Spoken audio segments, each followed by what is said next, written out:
అమ్మవారి నవరాత్రులుగా చేస్తారు. నవరాత్రులుగా చేయుట అన్న మాటకి ఉన్న అర్థాన్ని జాగ్రత్తగా పరిశీలించవలసి ఉంటుంది. నవరాత్రులు అంటే 9 రాత్రులు అని. నిజానికి 9 రాత్రులుగా చేయడానికి రాత్రుళ్ళు చేసే ఉపాసన ఏం ఉండదు.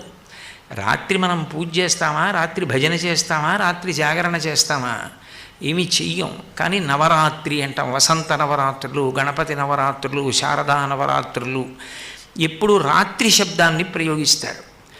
రాత్రి శబ్దాన్ని ఎందుకు ప్రయోగిస్తారు అంటే రాత్రి వేళ ఉన్న వస్తువు ఉన్నట్లు కనపడదు.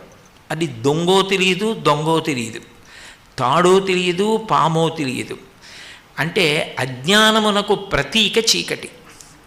ఆ చీకటి పోవాలి. చీకటి పోవడానికి 9 రోజుల ఉపాసన ఎందుకు పెడతారంటే 9 దాటితే 10 వస్తుంది. 10 వస్తే 1 పక్కన 0 అయిపోతాడు.